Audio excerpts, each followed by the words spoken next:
আল ফারকু বাইনাল আবদি ওয়াল কুফরি তারকুস সালাহ। মুমিন এবং কাফিরের মধ্যে পার্থক্য, মুমিন আল্লাহর সামনে দাঁড়ায়, বেঈমানরা আল্লাহর সামনে দাঁড়ায় না। মুমিন আল্লাহর সামনে নত হয়, রুকু দেয়, বেঈমানরা রুকু দেয় না। মুমিন তার চার আঙ্গুল কপাল মাওলার কুদরতি পার মধ্যে ঠেকাইয়া সিজদা করে, কিন্তু বেঈমানরা সিজদা করে না। এক কথায় মুমিন নামাজ পড়ে, বেঈমানরা নামাজ পড়ে না। অথচ নামাজ পড়লে আশ্চর্য হই, সে যে নামাজ পড়ে না স্বাভাবিক। দেখছেন বদকারী আমাদের মধ্যে কি পরিমাণে বাড়ছে। যে জীবনে মানুষ শিরক বেদাতকে ইবাদত মনে করে, কবর পূজা, ব্যক্তি পূজা সম্পূর্ণ শিরক বেদাত, কিন্তু দাবি করে আমি বড় আবেদ, ঠিক না? যে জীবনে যা শিরক বেদাত না তাকে শিরক বেদাত মনে করে। যেরকম তথাকথিত লামুজহাবি আহলে হাদিসরা ইমাম মানা মাযহাব মানাকে শিরক বলে, বেদাত বলে। অথচ একজন সাধারণ মানুষ ইমাম মানা ব্যতীত, মাযহাব মানা ব্যতীত জান্নাতে যাওয়ার কোনো সূরাতই নাই, কোনো রাস্তাই নাই। যাবে কিভাবে সে?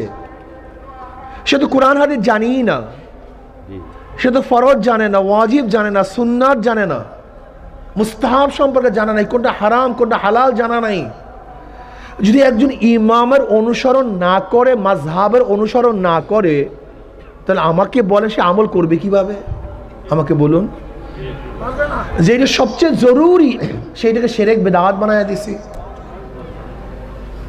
যে জমানায় আংশিক দিন পালন করে, পরিপূর্ণ দিন পালন করা ঢেকুর তুলে পালন করে আংশিক দিন, দাবি করে আমার চেয়ে বড় দিনদার আর দুনিয়াতে নেই। কি কথা ঠিক না মিথ্যা? সেই মুহূর্তে আল্লাহ পাক রব্বুল আলামিন আপনাকে আমাকে কোরআন ও হাদিসের মাজলিস, আলেম ওলামা, মুমিন মুত্তাকিন, জাকিরিন শাকিরিনদের গুরুত্বপূর্ণ এক দামি মাজলিসে আসার, বসার, বলার, শোনার তৌফিক আল্লাহ পাক দান করছেন। শুকরিয়া তান সবাই বলে আলহামদুলিল্লাহ। আজকে আমার সিলেট আলিয়া মাদ্রাসার মাঠে বয়ান, সেহেতু বয়ান তো বেশি করবই না, খুব সংক্ষিপ্ত কিছু আলোচনা করব, খুব খেয়ালের সাথে কথাগুলি শোনা চাই, ঠিক না ভাই? যদি কথাগুলি শরিয়াত সম্মত হয়, কি সম্মত? গ্রহণ করব। আর যদি শরিয়াতের উল্টা পাল্টা খেলাফ হয়, প্রত্যাখ্যান করব, মানব না। লা তুআতা লিমাখলুকিন ফি মাসিয়াতিল খালিক। গুনার উপরে মুমিন কারোর কথা মানতে পারে না। প্রথম প্রশ্ন হলো, নবী রাসূলগণ দুনিয়াতে আসছেন কেন? এদের উদ্দেশ্যটা কি, কাজটা কি? আমরা কিন্তু অনেকেই জানি না। নবী রাসূলগণ দুনিয়াতে আসছেন মানুষরূপী অমানুষদেরকে মানুষ বানাবার জন্য। বলেন কিসের জন্য আসছে? সবাই বলবেন। মানুষরূপী অমানুষদেরকে মানুষ বানাবার জন্য। তার মানিটা কি? মানুষের চেহারার নাম মানুষ না, এই অবয়ব, এই কাঠামোর নাম মানুষ না, মানুষটা ভিন্ন জিনিসের নাম। মানুষরূপী অমানুষদেরকে মানুষ বানাবার জন্য নবী রাসূলগণ দুনিয়াতে আসছেন। উদাহরণস্বরূপ, সবচেয়ে নিকৃষ্ট কোন ব্যক্তি? যেই ব্যক্তি নবীকে হত্যা করে। কোন নবীকে যেই ব্যক্তি হত্যা করে, তার চেয়ে নিকৃষ্ট কেউ নেই। আবু জাহাল ঘোষণা দিছে, তোমাদের মধ্যে এমন কি আসো মুহাম্মাদের ঘাড় নিয়ে আসতে পারবা, কল্লা নিয়ে আসতে পারবা? আসতে বলেন নাউজুবিল্লাহ। কি দেয়া হবে? 100 উট দেয়া হবে, লাল উট, সবচেয়ে দামি 100 উট, লাল উট দেয়া হবে। ওমর ইবনে খাত্তাব বললেন, উট জোগাড় রাখো, প্রস্তুত রাখো, কাউর দরকার নেই, আমি নিয়ে আসতেছি। নাঙ্গা তলোয়ার নিয়ে রওনা করছে। কার সির মুবারক? সরদার দো আলম সৈয়দুল আম্বিয়া মুহাম্মদ আরবি আলাইহিস সালাতু ওয়াস সালামের মাথা মুবারক নিয়ে আসার জন্য নাঙ্গা তলোয়ার নিয়ে, উলঙ্গ তলোয়ার নিয়ে রওনা করছে। যে ব্যক্তি নবীকে হত্যা করার জন্য যায়, তার সেই নিকৃষ্ট কেউ থাকতে পারে? কথা বলেন না কেন? অথচ এই ব্যক্তি ঈমান আনার পরে, ইসলাম গ্রহণ করার পরে নবী আলাইহিস সালাতু কি বললেন? যদি আমার পর কেউ নবী হইতো, ওমর নবী হয়ে যেত। তার মানে ঈমান আনার আগে ওমরের চক্ষু ছিল দুইটা, ঈমান আনার পরে ওমরের চক্ষু 4টা হয়ে গেছে। কি কথা বলেন না কেন? ঈমান আনার আগে কান ছিল 2টা, ঈমান আনার পরে কান 6টা হয়ে গেছে। ঈমান আনার আগে হাত ছিল 2টা, ঈমান আনার পরে হাত 8টা হয়ে গেছে। চেহারা পরিবর্তন হয়ে গেছে, ধনী হয়ে গেছে, জমির মালিক হয়ে গেছে। ওই আগেরই ওমর, ওই চক্ষু, ওই কান, ওই চেহারা, ওই হাত, ওই পাও, একই ওমর। কি কথা ঠিক না? কিন্তু ঈমান আনার আগে সেই ব্যক্তি নবীকে হত্যা করার জন্য রওনা করছে, অথচ ঈমান আনার পরে সেই ব্যক্তির সম্পর্কে নবী কি বললেন? আমার পরে কেউ নবী হলো ওমর নবী হয়ে যেত। এই পরিবর্তনটা কি হয়েছে? এইটা দেখার বিষয়, এইটা গবেষণার বিষয়। ওমরের ব্যাপারে নবী কি বললেন? ওমর বুঝেও ঠিক, বলেও ঠিক। সে ওমর কে? যে ওমরের অনুকূলে কোরআনের অনেক আয়াত নাজিল হয়ে গেছে। ওমর কে? আপনারা জানেন হযরত সারিয়া রাদিয়াল্লাহু তাআলা সিরিয়ার মধ্যে যুদ্ধ করতেছিলেন, আর ওমর ইবনে খাত্তাব রাদিয়াল্লাহু তাআলা মদিনায় খুতবা দিতেছিলেন। কোথায়? মদিনা। আর সারিয়া রাদিয়াল্লাহু তাআলা মিশর, সিরিয়া, অনেক দূরে। সে মদিনার থেকে ডাক দিয়ে বলে, ইয়া সারিয়াতুল জাবাল। সারিয়া রাদিয়াল্লাহু হঠাৎ চিন্তা করলেন আমিরুল মুমিনিনের শব্দ কোথা থেকে।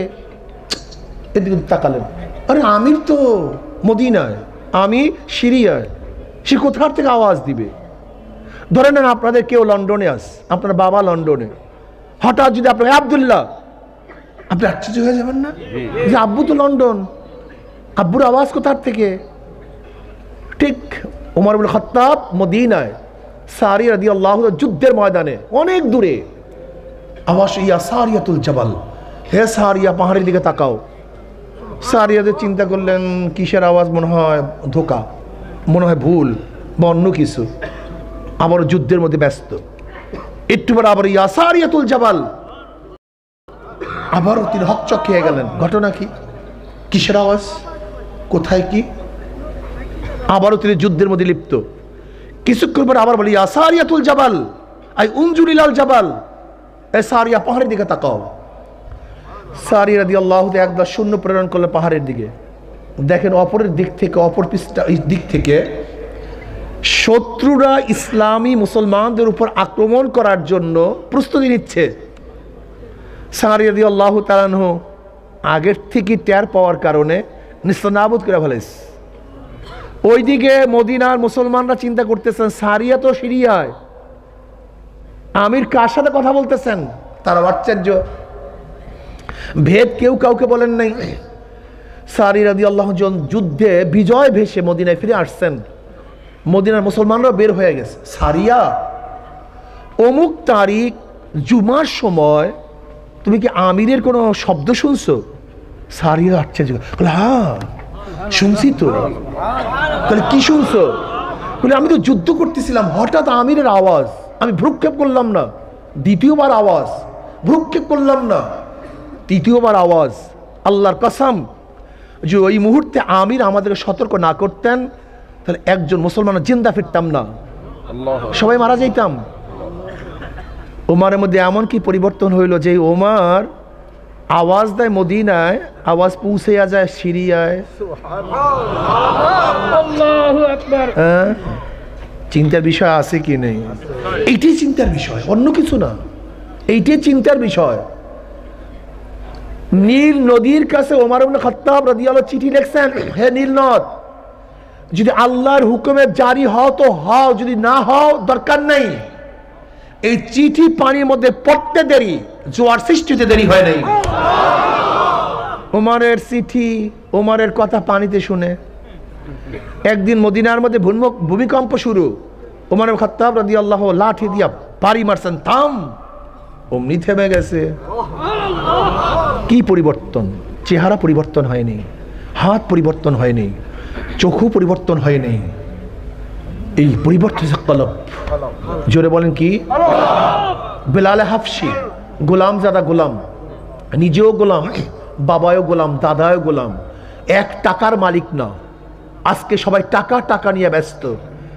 জমি জমি নিয়ে ব্যস্ত, সারাদিন টাকা পয়সা, জমি জায়গা, ঘর বাড়ি। আহা মুসলমান, বেলালে হাবশি 1 টাকার মালিক ছিলেন না, 1 শতক জমির মালিক ছিলেন না। না, কোনো সম্মান ছিল না, ইজ্জত ছিল। আপনারা জানেন আরবের মধ্যে গোলামদের সাথে যে ব্যবহার করা হইতো, পশুদের সাথে তার সাথে ভালো ব্যবহার করা হইতো, যার সম্মান ইজ্জত ছিল না। অথচ ঈমান আনার পরে সেই বেলাল হাবশির অবস্থা কি? হ্যাঁ, বেলাল হাবশি হাটে জমিনের মধ্যে, পায়ের আওয়াজ আরশের মধ্যে, হাটে পায়ের আওয়াজ, আজান দেয় জমিনের মধ্যে, 7 তবক আসমান ভেদ করে আজানের শব্দ চলে যায় আরশের মধ্যে। কিয়ামতের ময়দানে নবী আলাইহিস সালাতু ওয়াস সালাম যে উটের উপরে থাকবেন, সেই উটের লাগামটা থাকবে বেলাল হাবশির হাতের মধ্যে। ওমর ইবনে খাত্তাবের মতো খলিফা, অর্ধজাহানের খলিফা, তিনি যখন ওমরকে বেলালকে ডাক দিতেন, কি বলিয়া ডাক দিতেন? সাইয়্যিদুনা বেলাল, আমাদের সর্দার, আমাদের লিডার বেলাল। অথচ বেলাল সেই গরিব, সেই কালো, সেই হাফসার লোক, জমি জামার মালিক ছিলেন। সারাদিন টাকা নিয়ে ব্যস্ত, জমি নিয়ে ব্যস্ত।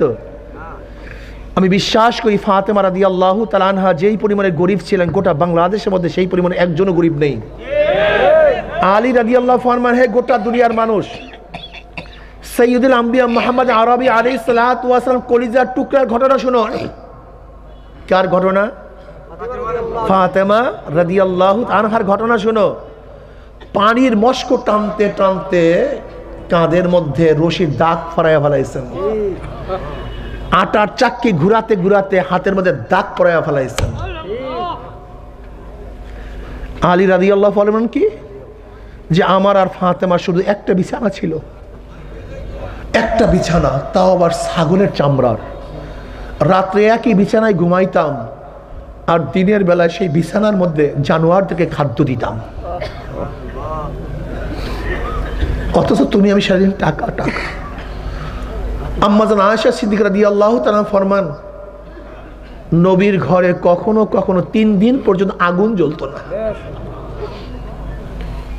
তারা দামি, তুমি আমি সারাদিন টাকা টাকা। আবু জাহালের তো চেহারা ছিল, চক্ষু ছিল, কান ছিল। আবু লাহাবের চেহারা অনেক সুন্দর ছিল।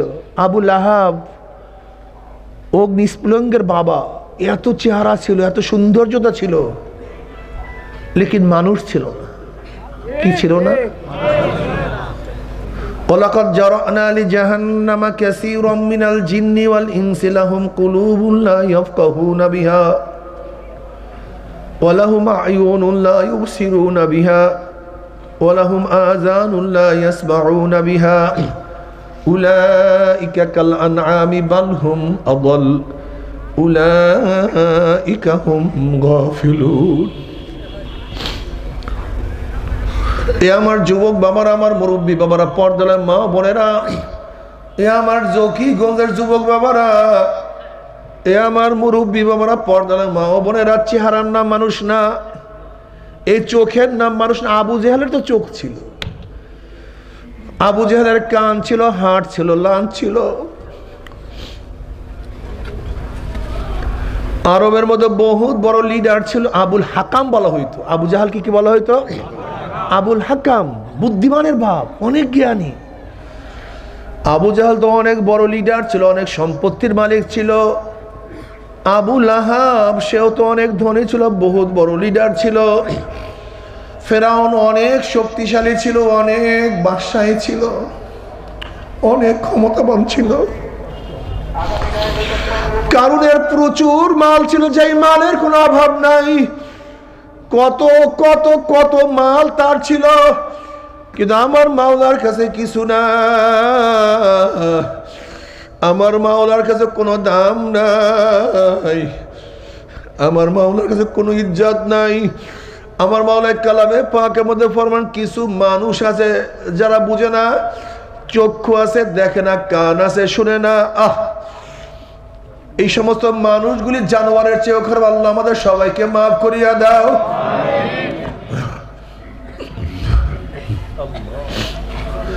এ আমার জ্ঞানী বাবারা, যারা ধনী তারাও দুনিয়ার থেকে বিদায় হয়ে যাবে, যারা গরিব তারাও দুনিয়া থাকতে পারবে না।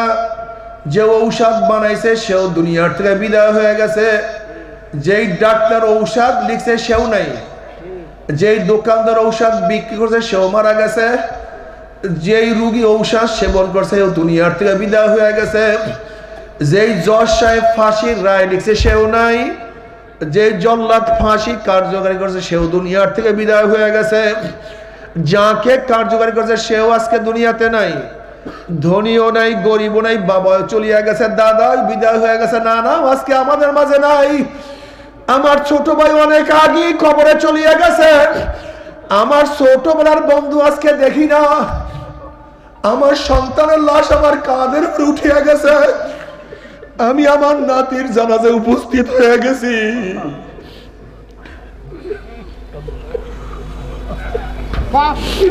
ধনীও নাই, গরিবও নাই, কি নিয়ে রওনা করছি, কোথায় রওনা করছি। ও আমার যুবক বাবারা, খাইলেও দুনিয়ার থেকে বিদায় হয়ে যাবার, না খাইলেও বিদায়, কিন্তু খবরদার খবরদার খবরদার, আমার মাওলাকে রাজি খুশি না করিয়া কেউ মাওলার কবরে যাইও না। আমার ছাত্ররা কেন খেয়াল করুন, আজকে দুনিয়ার পরীক্ষায় একবার ফেল করলে বারবার পরীক্ষা দিয়া পাশ করার আশা করা যায়। আজকে দুনিয়ার ব্যবসায় একবার লস খেলে বারবার ব্যবসা করিয়া লাভ করার আশা করা যায়। আজকে দুনিয়ার মামলায় ম্যাজিস্ট্রেট করে হারলে জজ করে আপিল করিয়া, জজ করে হারলে হাইকোর্টে আপিল করিয়া, হাইকোর্টে হারলে সুপ্রিম কোর্টে আপিল করিয়া যে তার আশা করা যায়। কিন্তু খোদা না খাস্তা, খোদা না খাস্তা, খোদা না খাস্তা, মৌতের মামলায়, কবরের মামলায়, কিয়ামতের মামলায়, ওই মিজান পুলসরাতের মামলায় যদি একবার স্লিপ কাটিয়া যায় আর তো দ্বিতীয়বার আপিল করা যাবে না। হে মুসলমান, ইমানকে মজবুত করো, দুনিয়া কিছু না, দুনিয়া এক স্বপ্নের জিন্দগি। কবে জন্ম হইলাম, কবে দাঁত উঠলো, আবার কবে দাঁত পড়লো, আবার কবে দাঁত উঠলো, আবার কবে দাঁত পড়লো, কবে চেহারার মধ্যে দাড়ি ওঠা শুরু করলো, আবার কোন তারিখের থেকে কোন রং তুলি কাঁচা দাড়ির মধ্যে সাদা রং লাগানো শুরু করলো, কে চোখের পাওয়ার হরণ করতে আছে, কে হাতকে দুর্বল করিয়া ফেলাইতে আছে, কে কোমর মাজাকে ঝুঁকাইয়া ফেলাইতে আছে। যেরকম বিকাল বেলা গরু ছাগল গুলি রাখাল হাঁকাইতে হাঁকাইতে গোয়াল ঘরের দিকে নিয়ে যায়, ঠিক তোমাকে আমাকে কে যেন পিছন থেকে হাঁকাইতে হাঁকাইতে কবরের দিকে নিয়ে রওনা করছে। প্রতি মুহূর্তে হাঁকাইতে হাঁকাইতে কবরের দিকে নিয়ে যায়। কেউ তো কবরের কিনারায় কিনারায় চক্কর লাগানো শুরু করছে, আল্লাহ মাফ করিয়া দাও।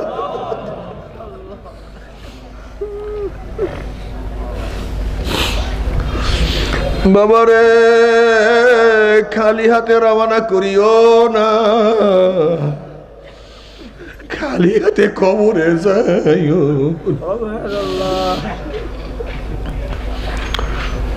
আল্লাহ তোমার আমার নবী তোমাকে আমাকে হেদায়েত করার জন্য কত কষ্ট সহ্য করছেন। নবী আলাইহিস সালাতু ওয়াস সালাম হেরেমের মধ্যে নামাজরত অবস্থায় ছিলেন। আবু জাহাল বলতেছে, এমন কে আছো, মোহাম্মদ যখন সেজদার মধ্যে পড়বে তার ঘাড়ের মধ্যে উটের পচা নারী ভুঁড়ি চাপাইয়া দিবা। বুখারীর মধ্যে রওয়ায়াত আছে, আব্দুল্লাহ ইবনে মাসউদ রাদিয়াল্লাহু ফরমান, আমি সব কিছু দেখতেছিলাম কিন্তু বলার কিছু ছিল না। আমার নবী সেজদায় পড়ছে, ঘাড়ের উপরে পচা নারী ভুঁড়ি চাপাইয়া দিছে। আমার নবী মাথা তুলতে পারতেছিলেন না। কে যেন ফাতেমা রাদিয়াল্লাহু তাআলাকে খবর দিয়েছে, তোমার বাবার এই অবস্থা। ছোট বাচ্চা যখন বাবার এই অবস্থা দেখছে, কি যে ব্যথা পাইছে, কি যে কষ্ট লাগছে, চোখের পানি ঝরায়। আর উটের নারী বুড়ি সরায়, যখন উটের নারী বুড়ি সরাইয়া দিছে আমার নবী মাথা উঠাইছেন। ও যুবকের দলেরা, ও মুরব্বীর দলেরা, সেই নবীকে কেন পছন্দ করো না? সেই নবীর সুন্নাত কেন ভালো লাগে না? সেই নবীর আদর্শ পছন্দ করো না, সেই নবীকে নেতা মানো না। আল্লাহ তুমি মাফ করিয়া দাও।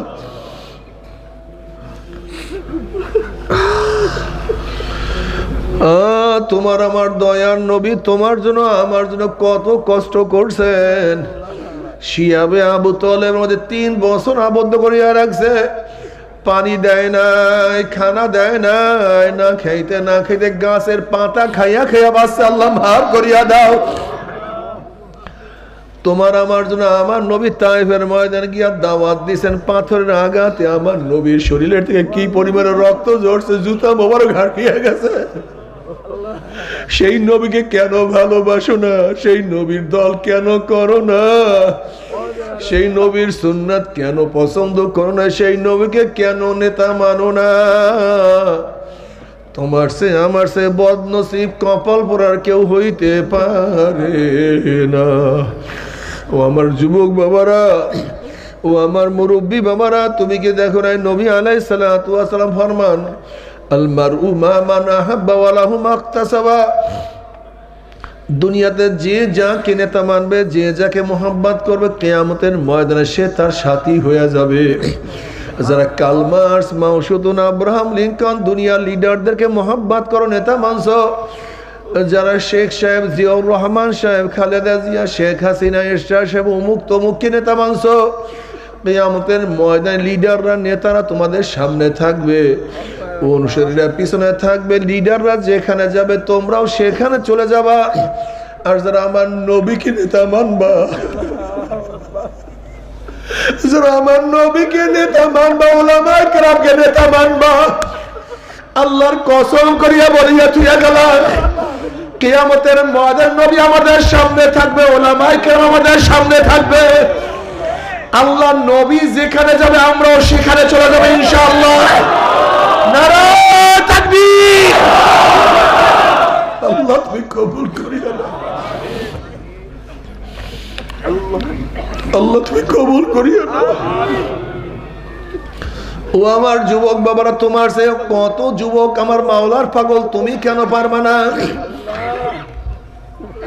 আমি একবার এক জায়গায় মাহফিলে গেলাম, একটা ছেলে আমার সাথে সাক্ষাৎ করার জন্য আসছে, পাগড়ি পরা, সুন্নতি জামা গায়ে, কত সুন্দর। আমার সাথে দেখা করার পরে আমি বললাম, বাবা তুমি কোন মাদ্রাসায় পড়ো?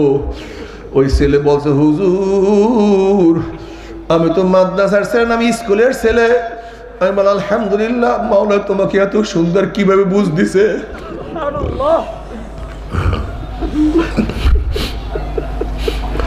ছেলে বলছে, হুজুর আমি খুব দুষ্টামি ফাইজলামি করতাম, একদল মানুষ আমাকে দাওয়াত দিয়ে চরমনার ময়দানে নিয়ে গেছে। চরমনার ময়দানে যাওয়ার পর আমার মাওলা আমাকে বুঝ দিয়া দিছে। এখন আমি পাগড়ি পরিয়ে স্কুলে যাই, লম্বা জামা গায়ে দিয়ে স্কুলে যাই। উস্তাদরা পছন্দ করে না, আমার সাথী ভাইরা আমাকে টিটকারি করে। আমার বাবা মা ইটালিতে থাকে, আমি নানা বাড়ি থাকিয়া পড়াশোনা করি। এখন নানা নানিও পছন্দ করে না, তারা নালিশ দিয়েছে আমার বাবা মার কাছে, তারা আমাকে ইটালিতে নিয়ে যাবে। আমি পরীক্ষার জন্য বললাম, তাহলে এত সকালই, এত অল্প বয়সে এত সুন্নাত অনুযায়ী চলার দরকারটা কি? একটু বড় হইয়া সুন্নাত অনুযায়ী চলবা। অমনি ওই ছেলে 2 চোখের পানি ফালাইয়া দিয়া কান্দে আর বলে, হুজুর আমি বাবা ছাড়তে পারবো, মা ছাড়তে পারবো, নানা ছাড়তে পারবো, নানি ছাড়তে পারবো, আমি ঘর ছাড়তে পারবো, বাড়ি ছাড়তে পারবো, কিন্তু আমার নবীর সুন্নাত আমি ছাড়তে পারবো না। তুমি কি দেখো নাই বাচ্চাকে আমার মাওলা হেদায়েতের মালা পরাইয়া দিছে, তার বাবা কি এখনো হেদায়েতের মালা পরায় নাই? ওই বাচ্চাকে আমার মাওলা হেদায়েতের মালা পরাইয়া দিছে, তার নানা নানুকে হেদায়েতের মালা পরায় নাই। তুমি কি দেখো না নূহ আলাইহিস সালাতু ওয়াস সালাম আল্লাহ পাক হেদায়েতের মালা পরাইয়া দিছে, তার ছেলেকে মাহরুম করিয়া দিছে। তুমি কি দেখো না নবী ইব্রাহিমকে আমার মাওলা হেদায়েতের মালা পরাইয়া দিছে, তার বাবাকে মাহরুম করিয়া দিছে। তুমি কি দেখো লূত আলাইহিস সালাতু ওয়াস সালাম আমার মাওলা হেদায়েতের মালা পরায়া দিছে লূত আলাইহিস সালাতু স্ত্রীকে আমার মাওলা জাহান্নামের কীট বানায়া ফলাইছে তুমি কি দেখো না আসিয়া আলাইহিস সালাতু ওয়াস সালামকে আমার মাওলার পেয়ারা বানায়া ফলাইছে অথচ তার স্বামী ফিরাউনকে আমার মাওলা জাহান্নামের খাম্বা বানায়া ফলাইছে তুমি কি দেখো না ইকরামা রাদিয়াল্লাহু তাআলাকে আমার মাওলা তার কাছে টানিয়ে নিছে আর তার বাবা আবু জাহেলকে আমার মাওলা জাহান্নামের কীট বানায়া দিছে হেদায়েতের মালিক কে জোরে বলো হেদায়েতের মালিক কে আর জোরে বলো হেদায়েতের মালিক কে এই মাওলার কাছে হেদায়েত চাই দুই ফোঁটা চোখের পানি ফলাইও আর মাঝে মাঝে কান্দিয়া বলে মাওলা রে হেদায়েত দিয়া দাও তোমার কাছে টানিয়া নাও তোমার মুহাব্বত আমাদের কলবের মধ্যে দিয়া দাও আল্লাহ গোটা মানুষের সিনা ফাড়িয়া ফাড়িয়া হেদায়েত দিয়া দাও এ আমার যুবক বাবা আলী রাদিয়াল্লাহু তাআলা অল্প বয়সে আমার মাওলার পাগল হইতে পারে তুমি কেন পারবা না আব্দুল্লাহ ইবনে আব্বাস রাদিয়াল্লাহু তাআলা অল্প বয়সে আমার মাওলার পাগল হলো তুমি কেন পারবা না ইসমাঈল আলাইহিস সালাতু ওয়াস সালাম 7-8-9 বছর বয়সে যদি আমার মাওলার প্রেমে পড়িয়া ছুরির নিচে নিজের গলাকে ঝুঁকাইয়া দিতে পারে তাহলে তোমার আমার বয়স তো অনেক তুমি আমি কেন পারবো না মাওলার কাছে কোনো কৈফিয়ত চলবে যদি বলে আল্লাহ আমার অল্প বয়স ছিল আমার মাওলা ইসমাইলকে দাঁড়া করবে দেখ আমার ইসমাইলের বয়স তোর চেয়ে কম ছিল যদি বলে মাওলা আমার অল্প বয়স ছিল মাওলা আলী রাদিয়াল্লাহু তাআলাকে দাঁড়া করবে দেখ আলীর বয়স তোর চেয়ে অনেক কম ছিল আল্লাহ বাবারে কিছু না दुनिया की सुना दुनिया का दोस्ती मिस्ल कागज फूल है ज़ाहिरी में खुशनमा है हकीकत में कुछ नहीं दुनियार मोहब्बत दुनियार भालोबासा कागजेर फुलेर मतो মনে হয় খুবই সুন্দর ফুল আসলে এটা অরিজিনাল কোনো ফুল না ঠিক দুনিয়ার মোহাম্মদ ভালোবাসা অরিজিনাল কোনো ভালোবাসা না তুমি কি দেখো না করুণাকালীন বাবা ছেলেকে সারিয়া চলিয়া গেছে করুণাকালীন দেখো না ছেলে বাবাকে সারিয়া চলিয়া গেছে তুমি কি দেখো না মেয়ে মাকে সারিয়া চলিয়া গেছে মা মেয়েকে সারিয়া চলিয়া গেছে ভাই ভাইকে চলিয়া সারিয়া চলিয়া গেছে দুনিয়া কিছু না हकीकत से तो दुनिया बेखबर है दुनिया की नुमाइश पर नजर है अल्लाह तुम्हें আমাদের সবাইকে maaf করিয়া দাও যদি মাওলাকে রাজি খুশি করিয়া কবরে যাই তোমার কবরটা জান্নাতের বাগিচা হয়ে যাবে কিয়ামতের ময়দানে আমার মাওলা ডাকিয়া আরশের নিচে জায়গা করিয়া দিবে فأما من أوتي كتابه بيمينه فيقول هاؤم اقرءوا كتابيه إني ظننت أني ملاق حسابيه فهو في عيشة راضية في جنة عالية قطوفها دانية كلوا واشربوا هنيئا بما أسلفتم في الأيام الخالية الله তুমি কবুল করিয়া নাও নেকের পাল্লা ওজন হয়ে যাবে গুনার পাল্লা হালকা হইয়া যাবে পুলসরাত পাড়ি দিয়ে আমার মাওলার জান্নাতে চলিয়া যাবা জান্নাতে যাওয়ার পরে আল্লাহর তরফ থেকে সালামুন কাওলাম মির রাব্বির রহিম শুধু শান্তি আর শান্তি আর শান্তি অশান্তি কি জিনিস আর কোনো দিন দেখবা না আর আল্লাহ না করুক মাওলাকে রাজি খুশি না করি যদি মাওলার কবরে যাও ওই কবর আর কবর থাকবে না নবী আলাইহিস সালাতু ওয়াস সালাম ফরমান কোন নাফরমানের কবরের দুই পাশের মাটি এত জোরে চাপ মারবে চাপের সরে এক পাজরের হাড়ি আর এক পাজরে লাগায় বলে আল্লাহ আমাদের সবাইকে maaf করিয়া দাও কোন নাফরমানের কবরটা জাহান্নামের কুয়া হইয়া যাবে হুফরাতুম মিন হুফরাইন নার আল্লাহ তুমি আমাদের সবাইকে maaf করিয়া দাও এরপরে কিয়ামতের ময়দান আল্লাহ বাবার আজকে দুনিয়ার থেকে সূর্য 9,30,00,000 মাইল দূরে। এই 9,30,00,000 মাইল দূরের থেকে গরমের দিনে সূর্য যখন গরম দেয়া শুরু করে, সূর্যের গরমে 2-3 ফিট পুকুরের পানি গরম হয়ে যায়, রাস্তার পিচ গলিয়া যায়, বালু উত্তপ্ত হয়ে যায়, মানুষ মারা যায়। কিয়ামতের ময়দানে আল্লাহ পাক রব্বুল আলামিন এত উঁচা সূর্যটাকে এক হাত বা সোয়াত মাথার উপর করে ফালাইয়া দিয়া আল্লাহ পাক ডাক দিল, সূর্য তোর মধ্যে যত গরম আছে সমস্ত গরম সারিয়া দেন, নাফরমানরা বুঝুক আমি মাওলা কেমন। সূর্য মাওলার হুকুম পাই এমন ভাবে গরম দেওয়া শুরু করবে, সূর্যের গরমে মাথাটা টাস টাস করে ফাটিয়া যাবে, মগজ ভাতের মধ্যে উতলে থাকবে না এবং মুখ দিয়া মগজ গলিয়া গলিয়া পড়তে থাকবে, মানুষ দাঁড়াইতে পারবে না, মানুষ শুধু লাফাইতে থাকবে। বাবারে দুনিয়াতে কয়দিন বাঁচবো? 30, 40, 50, 60, 70, 80 বছর। আর কোন মোল্লা মৌলবীর কিরসা কাহিনী না, আল্লাহ পাক কালামে পাকের মধ্যে ফরমান, ওই কিয়ামতের ময়দানে সূর্যের গরমের নিচেই শুধু দাঁড়ায়া থাকতে হবে 50 আলফা সানা, 50,000 বছর, 50,000 বছর, 50,000 বছর। ইয়ামা লা জিল্লা ইল্লা জিল্লুহু, যে কিয়ামতের মধ্যে তাবুর কোনো ব্যবস্থা নাই, ছাতার কোনো ব্যবস্থা নাই, গাছের ছায়ার কোনো ব্যবস্থা নাই, আল্লাহ মাফ করিয়া দাও। ওইদিকে জাহান্নাম গুরিম গুরিম আওয়াজ মারবে, জাহান্নামের আওয়াজে কিয়ামতের ময়দানে থর থর থর থর করে কাঁপতে থাকবে। এই অবস্থা দেখিয়া বুখারী সানির মধ্যে কিতাবুত তাফসীরের মধ্যে আসছে, ওয়াকুল ইব্রাহিম খলিলুল্লাহি নাফসি নাফসি, মুসা কালিমুল্লাহি নাফসি নাফসি, ঈসা রূহুল্লাহি নাফসি নাফসি। সমস্ত নবীরা বলবে মাওলা আমাকে বাঁচাও, আমাকে বাঁচাও, আমাকে বাঁচাও। এই মুহূর্তে জনাবে মুহাম্মদুর রাসূলুল্লাহ সাল্লাল্লাহু আলাইহি ওয়াসাল্লাম সিজদায় পড়ে বলবে মাওলা তোমার ইজ্জত ও জালালের কসম খেয়ে বলতে আছি, আজকে জাহান্নাম তোমার একটা উম্মত কেউ খাইয়া বলায়।